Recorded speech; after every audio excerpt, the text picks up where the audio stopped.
एक बार की बात है, चंदनपुर गांव में एक लालची और बेईमान फकीर रहा करता था। वो अपने कपटी दिमाग से लोगों को ठगा करता था। सभी गांव वाले उसे बहुत ही ज्ञानी मानते थे। वो गांव वालों को बेवकूफ बनाकर जो भी उसे धन मिलता उसे अपने पास एक पोटली में रखता था। लालची फकीर की मजार गांव के एक जंगल में पेड़ के नीचे थी, जहां वो बैठा करता था। एक दिन फकीर अपनी मजार के बाहर बैठा था और गांव के कुछ लोग उसके पास बैठे थे। बाबा फकीर, अपनी आंखें खोलिए बाबा। मैं गांव का एक गरीब किसान हूँ। सुना है आप में अद्भुत शक्तियाँ हैं। बाबा बताइए ना, इस बार मेरी फसल अच्छी होगी या नहीं, बताइए ना। अच्छा तो ये बात है, अभी रुक, अभी बताता हूँ। अपना हाथ आगे कर बच्चा। जी जी, ये लीजिए बाबा जी। अपनी आंखें बंद कर बच्चा। मुझे अपनी अद्भुत शक्तियों से तेरे भविष्य के बारे में ज्ञात करना होगा। जैसे ही किसान अपनी आंखें बंद करता है, फकीर चुपके से अपने पीछे से एक लाल नींबू उठाता है और दूसरे रखे नींबू से उसे बदल देता है। जैसे ही किसान अपनी आंखें खोलता है, वो हैरान रह जाता है। अरे अरे फकीर बाबा, ये क्या? ये नींबू तो बिल्कुल लाल हो गया है। इसका क्या मतलब है? मेरी तो कुछ समझ नहीं आ रहा है, मुझे बताइए। बच्चा, तुम्हारा आने वाला भविष्य हानि की ओर जाने वाला है। तुम्हारी इस वर्ष की बोई फसल खराब हो जाएगी बच्चा। नहीं नहीं बाबा, ये आप क्या बोल रहे हैं? आपके पास तो अद्भुत शक्तियां हैं, मेरी सहायता कीजिए। कोई तो उपाय होगा आपके पास, मेरी फसल को खराब होने से बचा लीजिए। उपाय तो है बेटा। हमें अपनी अद्भुत शक्तियों से तुम्हारे भविष्य के लिए ऊपर वाले से दुआ करनी होगी, तभी तुम्हारी फसल बच सकती है। फकीर बाबा दया कीजिए, आप महान हैं। अच्छा बाबा, ये लीजिए कुछ पैसे, आप अपने पास रखिए। लीजिए लीजिए, लेकिन मेरे लिए दुआ जरूर करिएगा। मैं फिर से आऊंगा बाबा। हैं? अच्छा, मैं चलता हूँ। वाह मूर्ख आदमी। लेकिन मुझे क्या, मुझे तो ये धन ही देकर गया। आज तो गर्मा गर्म मुर्गी पकाकर खाऊंगा। थोड़ी देर बाद फकीर जंगल में बड़े चाव से बनाई अपनी मुर्गी खाता है। अरे वाह वाह वाह, मजा ही आ गया। वाह क्या स्वाद था, आत्मा को शांति मिल गई। कितने दिन से वही मामूली सा भोजन करके सड़ ही गया था मैं, लेकिन आज मजा ही आ गया। अच्छा, अब सो जाता हूँ। सुबह फिर से इन गांव के लोगों को बेवकूफ भी तो बनाना है। बेचारे मूर्ख गांव वाले समझते हैं मैं कोई ज्ञानी फकीर हूँ जिसके पास अद्भुत शक्तियां हैं।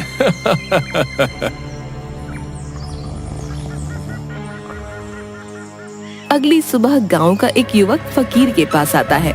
फकीर मजार के पास बैठा होता है। फकीर बाबा की जय हो। बाबा की जय हो बाबा। बाबा, मैं आपके दर्शन के लिए पास वाले गांव से आया हूँ बाबा। मैं एक बनिया हूँ और आपके लिए कुछ अनाज की बोरियां लाया हूँ। सुना है आपके पास अद्भुत शक्तियां हैं। बाबा, मुझे आशीर्वाद दीजिए, मेरे घर धन की कभी कोई कमी नहीं आए। ऐसा ही होगा बच्चा, मेरा आशीर्वाद सदैव तुम्हारे साथ है। तुम्हारे पास धन की कभी कमी नहीं होगी। बहुत बहुत धन्यवाद बाबा। अच्छा, मैं आपके लिए अनाज की बोरियां लाया हूँ, उन्हें स्वीकार कीजिए बाबा। ये बात सुनकर फकीर बाबा खुश हो जाते हैं। अरे वाह वाह, अनाज की बोरियां। चलो आज तो इन्हें बेचकर खूब सारा धन आ जाएगा। वाह वाह, क्या बात है। तभी वो युवक बाबा फकीर को अनाज की बोरियां देता है। तभी ये सब गांव का एक जग्गी नाम का युवक, जो एक ठग होता है, छुपकर देख रहा होता है। अरे बाप रे, इस फकीर बाबा को यह आदमी तो इतनी सारी अनाज की बोरियां दे रहा है। आखिर इतनी सारी बोरियों का ये फकीर बाबा करेगा क्या? लगता है यहाँ हाथ साफ करने का पूरा मौका है। आज रात को ही इस बाबा की झोपड़ी से अनाज की बोरियां चुरा कर ले जाऊंगा। रात को चोरी छुपे जग्गी फकीर बाबा की झोपड़ी में जाता है और देखता है कि फकीर दो लोगों के साथ बात कर रहा होता है। क्या रे, तुम दोनों को यहाँ किसी ने आते तो देखा नहीं ना? कितनी बार बोला है तुम्हें, आधी रात को जब सब गांव वाले सो जाया करें तब आया करो। लेकिन तुम मेरा धंधा बंद करवा के ही मानोगे।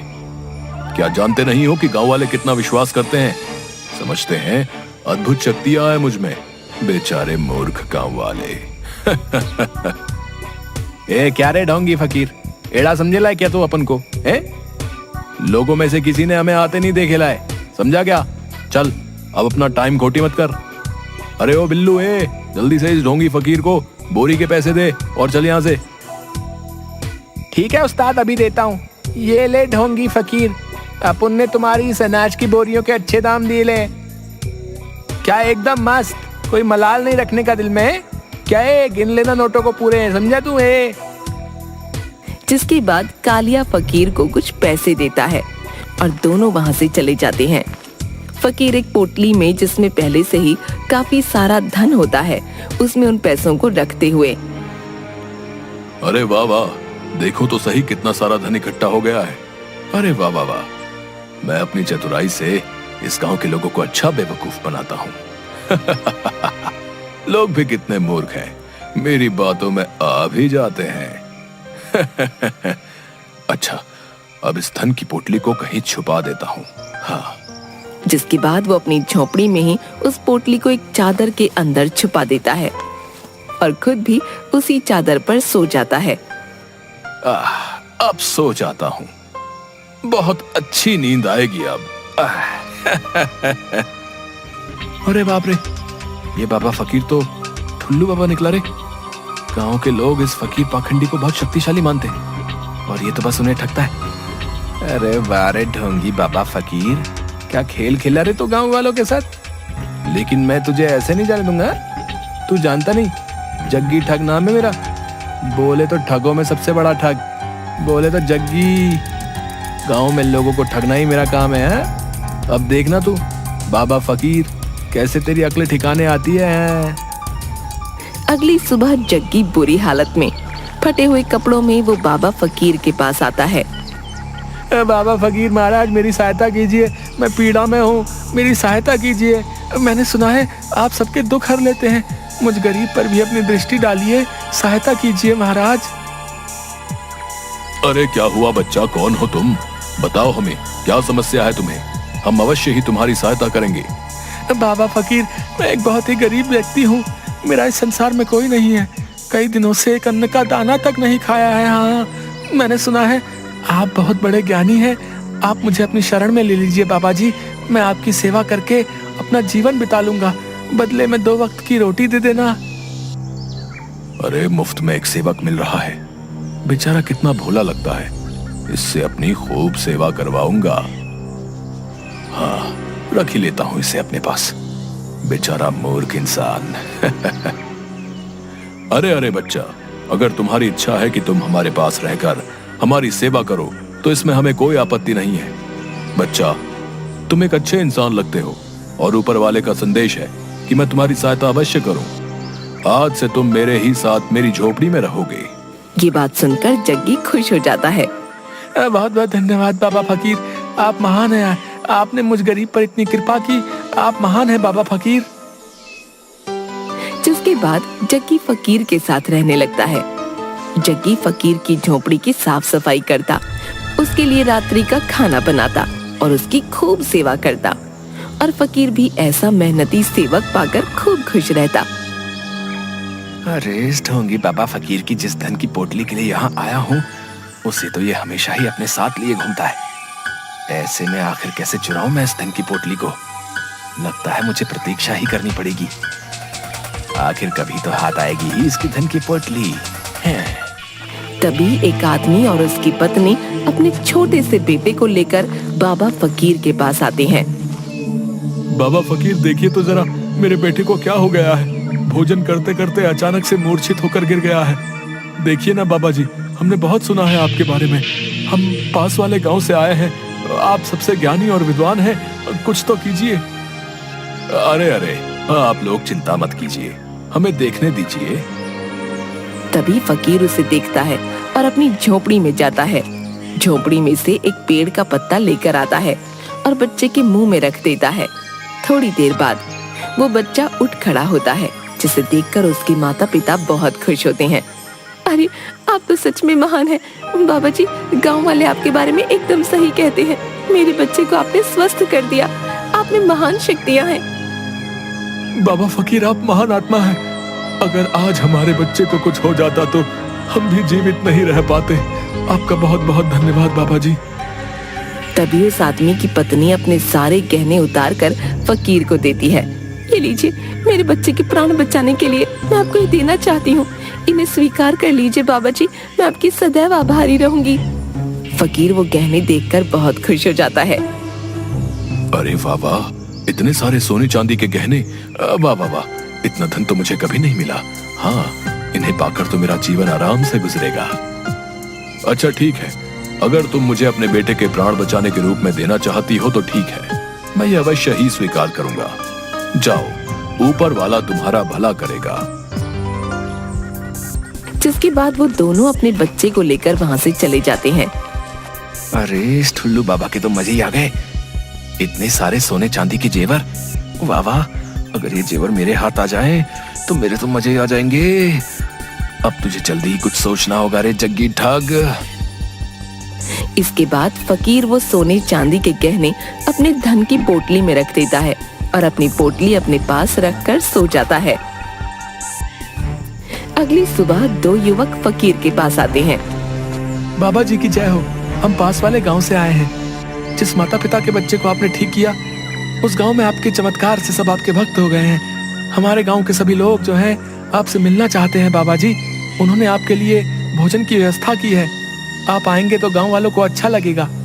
आप आएंगे ना बाबा? अरे वाह वाह, ये तो बहुत खुशी की बात है। अब इस गांव के साथ साथ दूसरे गांव के लोगों को भी मूर्ख बनाने का मौका मिलेगा। हाँ, अब तो मेरे पास और धन आ जाएगा और चारों तरफ मेरी ही जय जयकार होगी। अरे वाह, कमाल हो गया।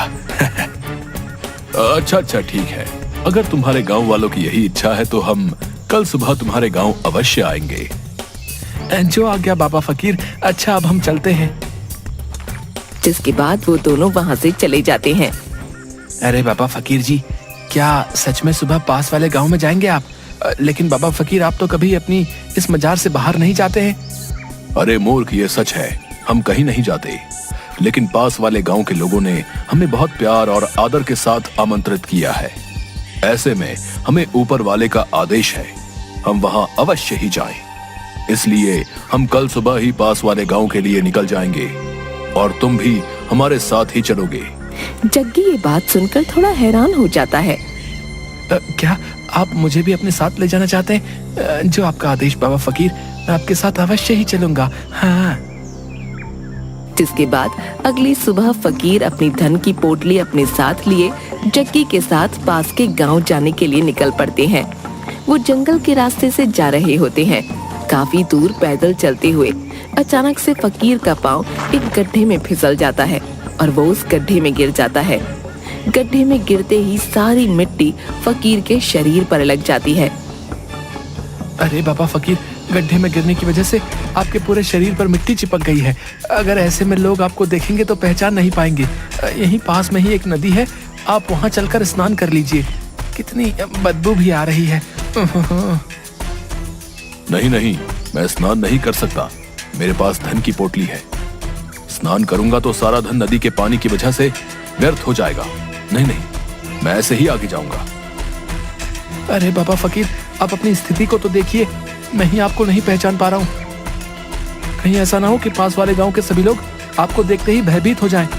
नहीं नहीं बाबा फकीर, मुझे लगता है आपको स्नान कर ही लेना चाहिए। जग्गी की ऐसी बातें सुनकर फकीर सोच में पड़ जाता है। अच्छा तो ठीक है, अगर तुम चाहते हो कि हम स्नान करें तो हम अवश्य ही स्नान करेंगे। चलो नदी के पास ले चलो हमें। जैसी बाबा जी आपकी आज्ञा, चलिए मेरे साथ। जिसके बाद दोनों एक नदी के पास जाते हैं। ये देखिए बाबा जी, ये रही नदी, कर लीजिए स्नान। अच्छा ठीक है, लेकिन पहले मैं अपनी धन की पोटली को कहीं छुपा देता हूँ। हाँ। इसके बाद फकीर को एक बहुत बड़ा पत्थर दिखता है। हाँ हाँ, ये जगह ठीक रहेगी धन की पोटली छिपाने के लिए। वो उस पत्थर के पीछे धन की पोटली छुपा देता हूँ।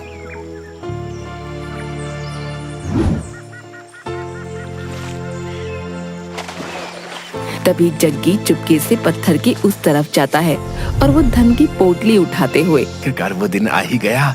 मैं तो थक ही गया था इस ढोंगी फकीर की सेवा कर करके। वाह वाह, कितना सारा धन हाथ आ ही गया। हाय, कितना सारा धन है। अब पता चलेगा इस ढोंगी को। बहुत सेवा कराई है ना मुझसे, अब आएगा मजा है। बोले तो रोनी टोनी ठगों में सबसे बड़ा ठग बोले तो जग्गी ही है। इससे पहले वो ढोंगी आ जाए, मुझे यहाँ से निकलना होगा। और जग्गी धन की पोटली लेकर वहाँ से भाग जाता है। तभी फकीर नदी से बाहर निकल कर आता है। अरे वाह वाह, स्नान करके तो बहुत संतुष्टि मिली। नदी का पानी तो बहुत ही शीतल था। आनंद ही आ गया। वाह, मजा ही आ गया। फकीर आसपास देखता है लेकिन जग्गी उसे कहीं नहीं दिखता और फकीर घबरा जाता है। वो ये देखकर हैरान हो जाता है कि उसकी धन की पोटली भी वहाँ नहीं है और वो समझ जाता है कि जग्गी उसकी धन की पोटली लेकर भाग गया। हाय हाय, ये क्या हो गया। वर्षों से जो धन लोगों को मूर्ख बनाकर अर्जित किया था, वो कोई और मुझसे मूर्ख बनाकर ले गया। हाय हाय, ये क्या हो गया। लगता है ईश्वर ने मेरे ही किए की सजा मुझे दे दी है। हाय हाय, ये क्या हो गया। किसी ने सच ही कहा है, ठगी से अर्जित किया हुआ धन कभी काम नहीं आता, वो हमेशा मुसीबत का कारण बनता है।